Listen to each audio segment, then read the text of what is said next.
আসসালামু আলাইকুম ওয়া রাহমাতুল্লাহি ওয়া বারাকাতুহু। আলহামদুলিল্লাহি ওয়াহদা ওয়াসসালাতু ওয়াসসালামু আলা আবদিহিল মুস্তাফা আল মুস্তাফা ওয়া আলা আলিহি ওয়া সাহবিহি রাশাদা। বন্ধুরা, আরডি প্রেজেন্স দি ইসলামিক পডকাস্ট থেকে স্বাগত জানাচ্ছি মাসুম বিল্লাহ বিন রেজা। আজ আমার সাথে কোহোস্ট হিসেবে রয়েছেন বিশিষ্ট ইসলামী চিন্তাবিদ, শিক্ষাবিদ, অধ্যক্ষ শরীফ মোহাম্মদ আবু হানিফ। আসসালামু আলাইকুম ওয়া রাহমাতুল্লাহ। ওয়ালাইকুম আসসালাম ওয়া রাহমাতুল্লাহি ওয়া বারাকাতুহু। শেখ কেমন আছেন সব মিলে? জি আলহামদুলিল্লাহ, আপনি ভালো আছেন? আলহামদুলিল্লাহ, আমি ভালো আছি। আজ আমরা কথা বলবো আল্লাহ তাআলার সাথে সম্পর্ক গড়ার উপায় নিয়ে। দোয়া কতটা কার্যকর, এটাকে শুরু করতে চাচ্ছি ইনশাআল্লাহ। জি আলহামদুলিল্লাহ, নাহমাদুহু ওয়া নুসাল্লি আলা রাসূলিহিল কারীম, আম্মা বাদ। আজকে যে বিষয়টি আমাদের সামনে আনা হয়েছে, মহান আল্লাহ সুবহানাহু ওয়া তাআলার সাথে সম্পর্ক। আল্লাহর সাথে সম্পর্কটার অর্থটা হচ্ছে কি? আল্লাহ আমাদের খালেক, আমরা তার মাখলুক। আল্লাহ আমাদের স্রষ্টা, আমরা তার সৃষ্টি। আল্লাহ পাক আমাদেরকে সৃষ্টি করেছেন, সৃষ্টির পাশাপাশি আমাদেরকে আশরাফুল মাখলুকাতের মর্যাদা দিয়েছেন। প্রতিদিনের পুষ্টির চাহিদা পূরণে পরিপূর্ণ আস্থায় আরডি ইউএইচটি মিল্ক, ভালোবাসার বিশুদ্ধতায়। ওয়ালাকাদ কাররামনা বনি আদামা ওয়া হামালনাহু ফিল বাররি ওয়াল বাহরি। যে আমি বনি আদমকে সম্মানিত করেছি, তাকে জলে স্থলে তার আধিপত্য বিস্তার প্রতিষ্ঠিত করে দিয়েছি। তো সেজন্যই আল্লাহ রব্বুল আলামিনের কাছে আমরা চাওয়ার আগে আল্লাহ পাক অনেক কিছু আমাদেরকে দিয়েছেন। বিশেষ করে সবচেয়ে বড় যে দেওয়াটা আমাদেরকে আল্লাহ পাক দিলেন, সেটা হলো আমাদেরকে মুসলিম উম্মার মধ্যে আল্লাহ পাক পাঠিয়েছে। এর কারণে একে তো আমাদেরকে আশরাফুল মাখলুকাত, শ্রেষ্ঠ জীব, আশরাফুল মাখলুকাতের মধ্যে খায়রু উম্মাতিন, যে শ্রেষ্ঠতম উম্মত হিসেবে পাঠিয়েছেন। যার কারণে আল্লাহর প্রতি আমাদের অনেক দায়বদ্ধতা আছে। আল্লাহর কাছে আরও পাওয়ার আছে, দুনিয়ার পাওয়াটাই শেষ নয়, আরও পাওয়ার আছে। আল্লাহ পাক আমাদেরকে জান্নাতের ওয়াদা দিয়েছেন, আবার জাহান্নামের ভয়ও দেখিয়েছেন। দুনিয়াতে সুখ যেমন আল্লাহ সৃষ্টি করেছেন, শান্তি আবার দুঃখ সৃষ্টি করেছেন, শান্তি অশান্তি, আলো আধার, ইজ্জত সম্মান, আবার অপমান, সুস্থতা অসুস্থতা। তাহলে এই সব কিছু আমাদের জীবনের সাথে অঙ্গাঙ্গিভাবে জড়িত। এক কথায় কল্যাণকর আর অকল্যাণকর। কল্যাণের মধ্যে অনেক কিছু পথ আছে, অকল্যাণের অনেক কিছু আছে। তো কল্যাণ কিছু পাইতে হলে সেটাও আমাদের সামর্থ্যের মধ্যে পুরাটা নাই। আবার অকল্যাণ থেকে বাঁচতে হলেও পুরা সামর্থ্য আমাদের নেই। জান্নাত পাওয়ার সামর্থ্য আমাদের নেই, জান্নাত থেকে মুক্তি পাওয়ার সামর্থ্য আমাদের নেই, এই জাহান্নাম থেকে মুক্তি পাওয়ার সামর্থ্য আমাদের নেই। এই সব কিছু নির্ভর করে মহান আল্লাহ সুবহানাহু ওয়া তাআলার রাজামন্দির উপরে। সেজন্যেই আল্লাহর সাথে একটা ভালো সম্পর্ক গড়ে তুলতে হবে। আল্লাহর সাথে সম্পর্কটা যত ভালো হবে, দুনিয়াতেও আমাদের সুখ শান্তি তত উন্নতি তত লাভ করা যাবে, আবার জাহান্নাম থেকেও বাঁচা যাবে। এই জন্যে আল্লাহ রব্বুল আলামিনের সাথে সম্পর্ক যেন আমরা ভালো করতে পারি, সেজন্য আল্লাহ পাক অনেক পথও দিয়েছেন। আর আল্লাহর সাথে সম্পর্কটা মানুষ যেন ভালো করে, আল্লাহর পথ যেন ভুলে না যায়, সেজন্যে আল্লাহ পাক যুগে যুগে অসংখ্য নবী রাসূল পাঠিয়েছেন। তাদেরকে মেসেঞ্জার হিসেবে পাঠিয়েছেন। তারা আল্লাহর মেসেজগুলো আমাদের সামনে দিয়েছেন যে আমাদের কি করা উচিত। প্রত্যেক নবীর সার সংক্ষেপ মেসেজ হলো একটা, যে ইয়া কওমি উবুদুল্লাহ মা লা ইয়া কওমি উবুদুল্লাহ মা লাকুম মিন ইলাহিন গায়রু। যে হে আমার সম্প্রদায়, তোমরা আল্লাহর গোলামি করো, আল্লাহ ছাড়া তোমাদের কোনো ইলাহ নাই। তাহলে ইলাহ শব্দটার অর্থ ব্যাপক।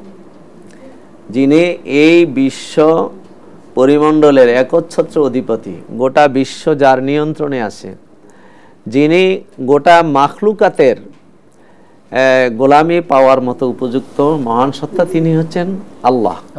আল্লাহকে ছাড়া আর কোনো ইলাহ নাই। আমার সমস্ত সম্পর্ক, ভালোবাসা, মহব্বতের কেন্দ্রবিন্দু হবে আল্লাহ সুবহানাহু ওয়া তাআলা। আল্লাহ পাক এটাই আমাদেরকে শিক্ষা দিয়েছেন।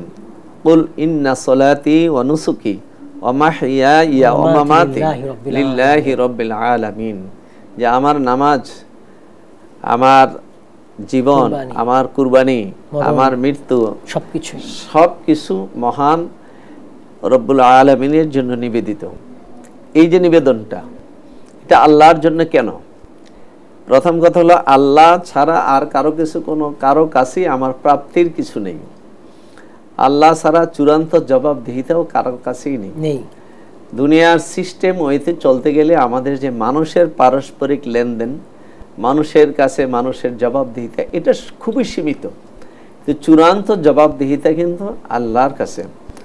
আল্লাহ বলছেন, কুল ইন্নাল মাউতাল্লাযী তাফিরুনা মিনহু ফাইন্নাহু মুলাকীকুম সুম্মা তুরাদ্দুনা ইলা আলিমিল গায়বি ওয়াশ শাহাদা ফায়ুনাব্বিউকুম বিমা কুনতুম তা'মালুন। আল্লাহ বলছেন, তোমরা যে মৃত্যু থেকে পালিয়ে বেরাও, যেখানেই পালিয়ে বেরাও না কেন, সময় মতো সেই মৃত্যু তোমাদের সাথে মুলাকাত করবে, সাক্ষাৎ করবে। আর মৃত্যু হচ্ছে আল্লাহর কাছে, এই মৃত্যু সাক্ষাৎ করে আমাদেরকে আল্লাহর কাছে ফিরিয়ে নিয়ে যাবেন। সেখানে আল্লাহর কাছে ফিরিয়ে নেওয়া যাওয়ার পরে আল্লাহ পাক আমাদের এই জীবনে প্রত্যেকটি কথা, কাজ, চিন্তা ভাবনা, আমল, আখলাক সম্পর্কে আল্লাহ পাক আমাদেরকে জানিয়ে দিবেন যে তুমি কিন্তু এই করেছো। তাহলে দুনিয়ার কারো কাছে জবাবদিহিতা একেবারেই সীমাবদ্ধ, আল্লাহর কাছে জবাবদিহিতাটা অনেক বড়। তাহলে সেই জন্যে আল্লাহর সাথে সম্পর্কটা যদি আমার ভালো থাকে, তাহলে আমার জন্য জবাবদিহিতাটা সহজ হবে। আল্লাহর সাথে সম্পর্ক ভালো থাকলে দুনিয়ার জীবনটা আমার জন্য সহজ হবে, সাবলীল হবে। আমাদের পার্থিব জীবনে জড়বাদী চিন্তাভাবনা থেকে মানুষ মনে করে দুনিয়াতে ভোগ বিলাসিতা আর উপকরণ যার কাছে সবচেয়ে বেশি, যার কাছে অর্থ বেশি, যার কাছে ক্ষমতা বেশি, সেই প্রকৃত সুখে আছে। আসলে সুখের সংজ্ঞাটা মোটেই এমন নয়। পৃথিবীতে এমন অনেক আল্লাহর বান্দা আছে যারা শয়ন করার মতো বিছানা নেই, কিন্তু দুনিয়ার রাজত্বের সুখ নিয়ে তারা আছেন। তাদের কাছে দুনিয়ার রাজা বাদশাহ ক্ষমতাধর ব্যক্তিরা তাদের কাছে যায়।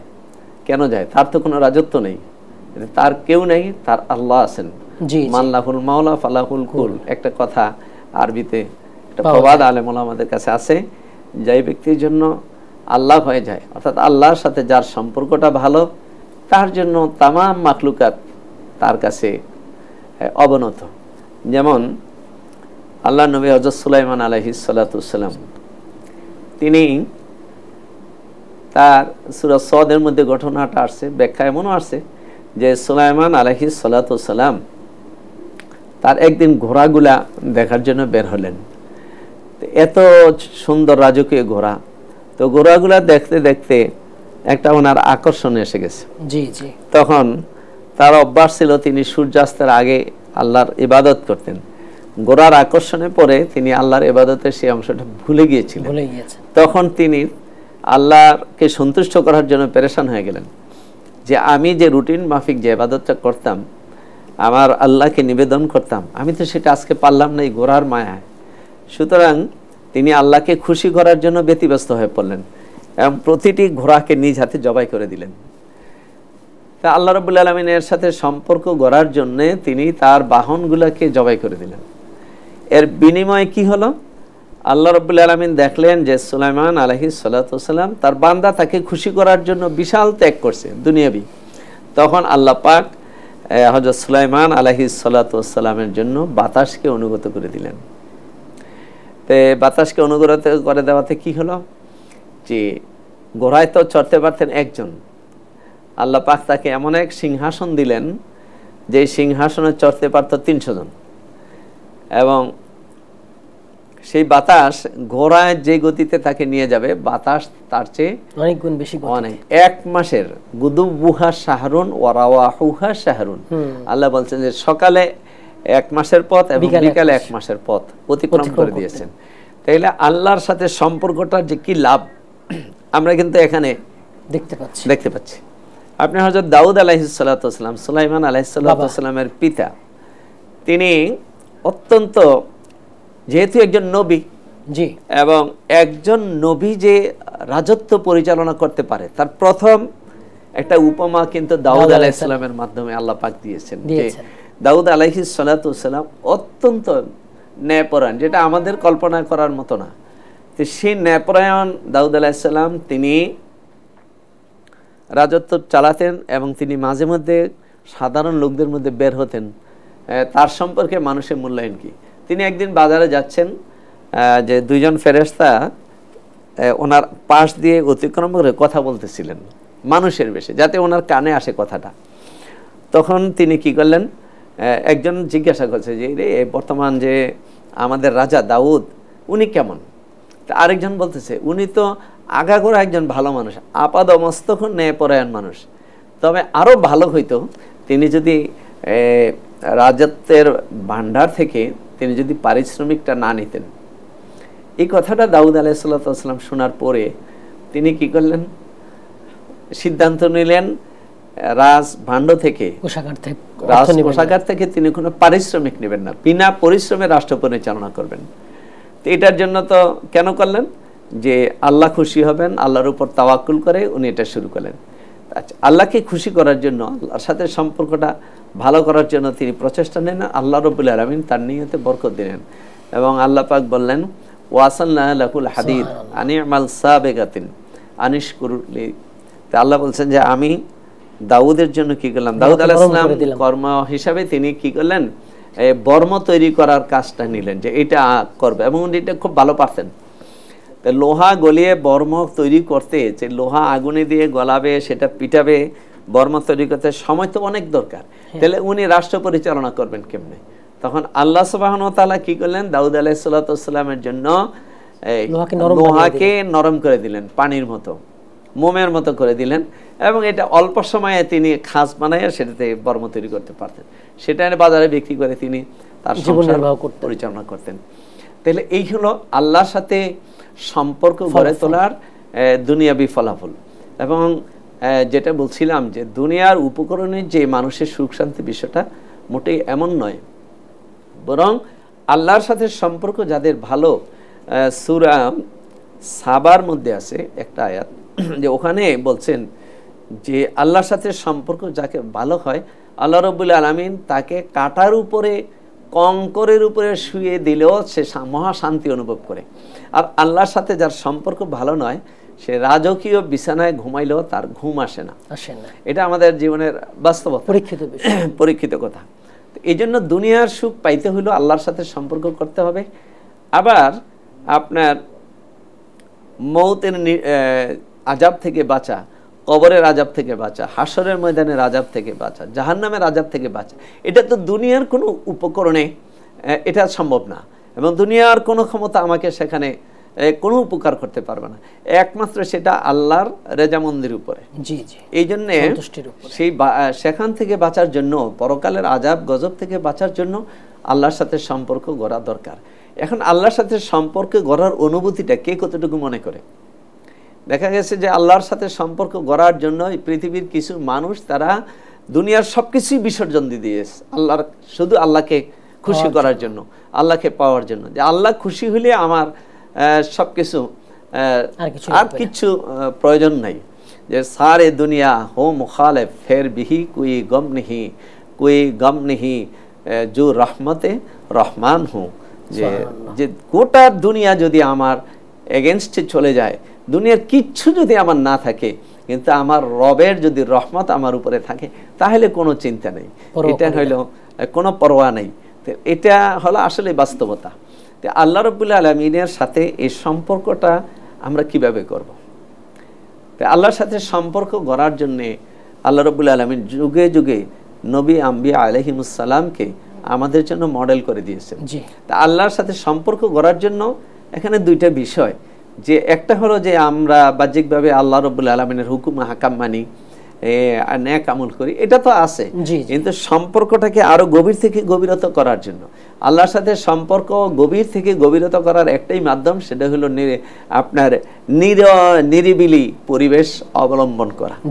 যেমন আপনার মুসা, এবং ওই যখন আমি গোটা দুনিয়ার সমস্ত সম্পর্ক ছিন্ন করে একান্ত নীরবতায় গভীর ধ্যানে আমি আল্লাহকে উপলব্ধি করতে পারবো, তখন আল্লাহর সাথে আমার আত্মার একটি সম্পর্ক তৈরি হবে, এবং ওইটা হবে ভালোবাসার সম্পর্ক। একটা হচ্ছে আবদিয়াতের সম্পর্ক, আমরা সালাত আদায় করি, আল্লাহর হুকুম গোলাম হিসাবে করি, আল্লাহর গোলামি করি। আরেকটা আছে আল্লাহর সাথে মহব্বতের সম্পর্ক, সেটা হলো আরেকটু গভীরতা। এই গভীরতার ভালোবাসা আর যে স্তরটা আল্লাহর সাথে, সেই মানের সম্পর্কটা করতে হলে আমাদেরকে দুনিয়ার এই যাবতীয় জঞ্জাল থেকে মুক্ত হয়ে নিরলা নিকুঞ্জে আমাদেরকে যেতে হবে, যেটা নবী আম্বিয়া আলাইহিস সালাম করেছেন। যেমন মুসা আলাইহিস সালাতু সালাম আরডি নিয়ে এলো আসল ফ্রুট পাল্প দিয়ে তৈরি আরডি ফ্রুট ড্রিঙ্কস, লিচু আর অরেঞ্জের দুটি অসাধারণ ফ্লেভার। আল্লাহর কাছে যখন আবেদন করলেন যে আল্লাহ, আমার উম্মতকে আমি পরিচালনা করব কিভাবে, আমাকে আপনি নির্দেশনা দেন, তখন আল্লাহ রাব্বুল আলামিন কি করলেন, মুসা আলাইহিস সালাতু সালামকে অঙ্গীকার করলেন, ওয়াইদ ওয়াদনা মুসা 40 লাইলাতান, যে আমি মুসাকে অঙ্গীকার দিয়েছি যে 40 দিন। তাহলে মুসা আলাইহিস সালামকে আল্লাহ বললেন যে তুমি 40 দিন দুনিয়ার সকলের সাথে সম্পর্ক ছিন্ন করে তুর পাহাড়ে চলে আসো। তো সেখানে মুসা আলাইহিস সালাতু সালাম তুর পাহাড়ে গেলেন, এবং সেখানে কিন্তু মুসা আলাইহিস সালাতু সালামের যে সাধনাটা ছিল, সেখানে ছিল কথা বলা যাবে না। প্রথম ছিল 30 দিন। এই 30 দিন পরে সন্ধ্যার আগ মুহূর্তে, ইফতারের আগে দিয়ে মুসা আলাইহিস সালাম আল্লাহকে বলছিলেন যে আল্লাহ 30 দিন তো পূর্ণ হয়ে যাচ্ছে, তোমার কথা তো শুনি না। তখন আল্লাহ পাক বললেন যে তুমি যেহেতু কথা বলছো আরো 10 দিন। তাহলে 40 দিন মুসা আলাইহিস সালামকে নীরব নিস্তব্ধ, কোনো মানুষের সাথে তো সম্পর্ক নেই এবং জবান দিয়ে কোনো কথাও নেই, এমন নীরব নিস্তব্ধ যে তিনি আল্লাহর সাথে সম্পর্ক করলেন। তখন আল্লাহ রাব্বুল আলামিন সরাসরি তাওরাত কিতাবটাকে, গোটা তাওরাত কিতাবটাকে তখতে ফলকে লিখিত আকারে আল্লাহ পাক নাজিল করে দিলেন। তাহলে প্রাপ্তিটা কত বড়, যে তিনি একজন সাহিবুল কিতাব নবী হয়ে গেলেন। আমাদের নবী মুহাম্মদ রাসূলুল্লাহ সাল্লাল্লাহু আলাইহি ওয়াসাল্লাম যখন রাসূল পাকের উপরে তখনও কোরআন নাজিল হয়নি, কিন্তু তখন কি করছেন রাসূল সাল্লাল্লাহু আলাইহি ওয়াসাল্লাম, আল্লাহ রাব্বুল আলামিন তাকে সৃষ্টিগত যে বৈশিষ্ট্য দিয়েছেন, তিনি রাসালাতের অধিকারী হবেন, সেই সুপ্ত বৈশিষ্ট্য সুপ্ত প্রতিভা থেকে তিনি কিন্তু মক্কা মুআজ্জামার আল্লাহর রাসূল নবুয়তের আগে খাদিজাতুল কুবরা রাদিয়াল্লাহু তাআলা আনহার সাথে যখন বিবাহে বন্ধনে আবদ্ধ হলেন, তখন তো রাসূলের অভাব ছিল না, বিশাল ব্যবসা বাণিজ্য ছিল এবং শত শত কর্মচারী ছিল। মক্কার অনাথ অসহায় দরিদ্র মানুষকে প্রতিদিন খাওয়াতেন। তো সেই সব কিছু এত জৌলসপূর্ণ জীবনকে রেখে আল্লাহ রাসূল সাল্লাল্লাহু আলাইহি ওয়াসাল্লাম প্রতি বছর রমজান মাস আসলে হেরা গুহে চলে যেতেন। এইভাবে 3 বছর ওখানে একেবারে নীরব নিকুঞ্জ তিনি ধ্যানমগ্ন ছিলেন। এরপরেই কিন্তু আল্লাহ রাব্বুল আলামিন রাসূলুল্লাহ সাল্লাল্লাহু আলাইহি ওয়াসাল্লামের সাথে একটি সম্পর্ক, যে নবুয়তের সম্পর্ক, ওহীর সম্পর্কটা আল্লাহ পাক কি করলেন, সূচনা করলেন। যেমন বুখারী শরীফের হাদিসে শুরুতে এসেছে, মা আয়েশা সিদ্দিকা রাদিয়াল্লাহু তাআলা আনহা বলেছেন, আউয়ালু মা বুদিয়া বিহি রাসূলুল্লাহ সাল্লাল্লাহু আলাইহি ওয়াসাল্লাম মিনাল ওহী আর-রুইয়া সালিহা ফাকানা লা ইয়ারা রুয়ান ইল্লা জাআ মিসলা ফালাকিস সুবহ হাত্তা জাআহু মালাক। যে মা আয়েশা সিদ্দিকা রাদিয়াল্লাহু তাআলা আনহা বলেন, রাসূলুল্লাহ সাল্লাল্লাহু আলাইহি ওয়াসাল্লামের উপরে ওহীর সূচনাটা হয়েছে শুভ স্বপ্ন দিয়ে, ভালো স্বপ্ন দিয়ে। নবীজি স্বপ্নে যা দেখতেন দিনের বেলা হুবহু তাই হতো, সকালের মতো সুস্পষ্ট স্বপ্ন দেখতেন, মনে হতো যেন তিনি জাগ্রত অবস্থায় দেখছেন। এইভাবে যাওয়ার পরে তার তখন রাসূলের অন্তরে আরো বেশি নীরব নিকুঞ্জ নীরবতাকে আকর্ষণীয় করে দেওয়া হয়েছে। তখন রাসূল সাল্লাল্লাহু আলাইহি ওয়াসাল্লাম কি করতেন, যে তিনি হেরা গুহায় চলে যেতেন, ফায়াতাআব্বাদু ফিহা ফায়াতাহান্নাসু ফিহা দাওয়াতিল লাইল, যে সেখানে নবীজি একাধারে অনেকগুলো রাত্র থাকতেন। তারপরে হাত্তা জাআহুল মালাক, এরপরে এক পর্যায়ে যে কি করলেন, জিবরাইল আমিন আসলেন। এই যে ওহীর প্রথম সূচনাটা হইল। তাহলে এখানে দেখেন রাসূলুল্লাহ সাল্লাল্লাহু আলাইহি ওয়াসাল্লাম আল্লাহর সাথে সম্পর্কটাকে কোন পর্যায়ে নিয়ে গেছেন। তো সেই পর্যায়ে নিয়ে যাওয়ার পরে আল্লাহ পাক তাকে রিসালাতের দায়িত্ব দিয়ে দিলেন এবং কোরআন নাজিল হওয়া শুরু হয়ে গেল। তাহলে সম্পর্কটাকে এরপরে রাসূলুল্লাহ সাল্লাল্লাহু আলাইহি ওয়াসাল্লাম আমাদেরকে কোরআন শিখালেন, সুন্নাত শিখালেন। আল্লাহ রাব্বুল আলামিন বললেন যে তোমরা তোমাদের নবী, তোমাদের যে মডেল মুহাম্মদ রাসূলুল্লাহ সাল্লাল্লাহু আলাইহি ওয়াসাল্লাম, তিনি যে ভালোবাসা, যে সম্পর্কটা আমি আল্লাহর সাথে করেছেন, তোমরাও আমার সাথে ভালোবাসার সম্পর্ক করতে পারো। আল্লাহ কিন্তু সেই পথকে রুদ্ধ করে দেন নাই। আল্লাহ বলছেন কুল ইন কুনতুম তুহিব্বুনাল্লাহ ফাত্তাবিউনি ইউহিব্বুকুমুল্লাহ। এখানে আল্লাহ বলছেন হে রাসূল আপনি বলেন ইন কুনতুম তুহিব্বুনাল্লাহ, হে ঈমানদার নরনারীগণ তোমরা যদি আল্লাহর সাথে ভালোবাসার সম্পর্ক গড়তে চাও, আল্লাহকে যদি ভালোবাসতে চাও, আল্লাহকে ভালোবাসলে তো আল্লাহ থেকে ভালোবাসা পাওয়া যাবে। তো সেই পথটা কি, আল্লাহকে ভালোবাসার পথটা কি? সেই পথটা হলো আমি রাসূল মুহাম্মদ সাল্লাল্লাহু আলাইহি ওয়াসাল্লামকে তোমরা ইত্তেবা করো, আমার অনুসরণ করো। তো রাসূলের পথে চললে আল্লাহর ভালোবাসা কি? ফাত্তাবিউনি, আমি রাসূলকে অনুসরণ করো, ইউহিব্বুকুমুল্লাহ। তো এর রেজাল্ট হবে কি? আল্লাহ রাব্বুল আলামিন তোমাদেরকে ভালোবাসবেন। সুতরাং আল্লাহর সাথে ভালোবাসার একটা মাধ্যম আমরা পেয়ে গেলাম, সেটা হলো রাসূলুল্লাহ সাল্লাল্লাহু আলাইহি ওয়াসাল্লামের সুন্নাতকে অনুসরণ করা। এবং সুন্নাতকে অনুসরণ করাটা যদি একটা আছে, আমি ভাষা সুন্নাতকে অনুসরণ করলাম, সওয়াব পাবো। কিন্তু যদি সুন্নাতটাকে যদি ভালোবাসার সাথে, জি এখানেও কিন্তু ভালোবাসার সম্পর্ক তো আসলে আপনি যার সাথে সম্পর্ক করেন, ভালোবাসা দিলে তো ভালোবাসা পাওয়া যাবে। রাসূলুল্লাহ সাল্লাল্লাহু আলাইহি ওয়াসাল্লাম বললেন কি মান আহাব্বা সুন্নতি ফাকাদ আহাব্বানি ওয়া মান আহাব্বানি কানা মাই ফিল জান্নাহ। যে আমার সুন্নতকে ভালোবাসে সে যেন আমাকে ভালোবাসলো, আর যে আমাকে ভালোবাসলো সে আমার সাথে জান্নাতে থাকবে। সুবহানাল্লাহ। তাহলে আমাদের কাছে রাসূল পাক সাল্লাল্লাহু আলাইহি ওয়াসাল্লামের সুন্নতের অসংখ্য উপকরণ আমাদের সামনে আছে। আমরা রাসূলের সুন্নতকে যদি অনুসরণ করি, রাসূলের সুন্নতকে যদি মহব্বতের সাথে আমরা বাস্তবায়ন করতে থাকি, তাহলে দেখা যাবে যে আমাদের অন্তরে রাসূলের মহব্বত তৈরি হচ্ছে, আল্লাহ রাব্বুল আলামিনের মহব্বত তৈরি হচ্ছে। ইয়া আইয়ুহাল্লাযীনা আমানু যিকুরুল্লাহা যিকরান কাসীরা ওয়াসাব্বিহুহু বুকরাতাও ওয়া আসীলা। হে ঈমানদারগণ তোমরা বেশি বেশি পরিমাণে আল্লাহকে স্মরণ করো, আল্লাহর জিকির করো, সকাল সন্ধ্যা আল্লাহর তাসবিহ পড়ো। তাহলে আল্লাহর সাথে সম্পর্ক তো তখনই হয়ে যাবে যে বান্দা সকাল সন্ধ্যা, সকাল থেকে সন্ধ্যা, সন্ধ্যা থেকে সকাল আল্লাহর তাসবিহ পাঠ করা, আল্লাহর জিকির করা। তো জিকিরটা মানে হচ্ছে কি? আল্লাহর জিকির, আকিমিস সালাতা লিযিকরি, আমার স্মরণে নামাজ কায়েম করো, নাহনু নাযালনা যিকরা ওয়া ইন্না ইলা হাফিজুন ওয়া ইন্না লাহু লাহাফিজুন। যে আমি যে জিকির নাজিল করেছি এটা কোরআন মাজিদ। তাহলে এখন কোরআন মাজিদ তেলাওয়াত, এটা জিকির। রাসূলুল্লাহ সাল্লাল্লাহু আলাইহি ওয়াসাল্লাম আমাদেরকে ঘুম থেকে জেগে ওঠা থেকে শুরু করে আবার ঘুমানো পর্যন্ত অসংখ্য অগণিত দোয়া রাসূল সাল্লাল্লাহু আলাইহি ওয়াসাল্লাম শিখিয়ে দিয়েছেন। সেগুলো তো আপনার জিকিরের মধ্যে পড়ে। আফদালুয যিকরি লা ইলাহা ইল্লাল্লাহ। আমরা লা ইলাহা ইল্লাল্লাহ যত বেশি পড়ব তত বেশি জিকির হবে। তো এই যে আল্লাহর স্মরণগুলা, সালাত আদায় করি, আমরা সোম পালন করতেছি, তেলাওয়াতের মধ্যে আল্লাহর কাছে যেতে পারি, ইতিকাফের মধ্যে এই যে প্রত্যেকটি ইবাদতই কিন্তু আল্লাহর সাথে সম্পর্ক গভীর থেকে গভীর করে দেয়। আমি একটা আয়াত পড়তেছি না, পড়লে তো সেজদা ওয়াজিব হয়ে যাবে সবার জন্য। সেজন্য আমি বলতেছি আল্লাহ পাক বলছেন যে তোমরা সেজদা করো, আল্লাহর নিকটবর্তী হও। তাহলে সেজদা আল্লাহর নৈকট্য হাসিলের অন্যতম উপায়। রাসূল পাক সাল্লাল্লাহু আলাইহি ওয়াসাল্লামের হাদিসে পাই যে আল আব্দু মা ইয়াকুনুল আব্দু বিকুরবিন মিনাল্লাহ ফিস সুজুদ, যে বান্দা সবচেয়ে নিকটবর্তীতে আল্লাহর নিকটে চলে যায় সিজদার মধ্যে। এইজন্য রাসূলুল্লাহ সাল্লাল্লাহু আলাইহি ওয়াসাল্লামের জিন্দেগিতে দেখি আল্লাহর রাসূল সালাতুত তাহাজ্জুদে যে দাঁড়াতেন, 1-2 রাকাতে রাত্র শেষ হয়ে যেত। যতক্ষণ দাঁড়িয়ে তেলাওয়াত করতেন, শুরু করতেন, মনে হতো যে আর তেলাওয়াত শেষ হবে না।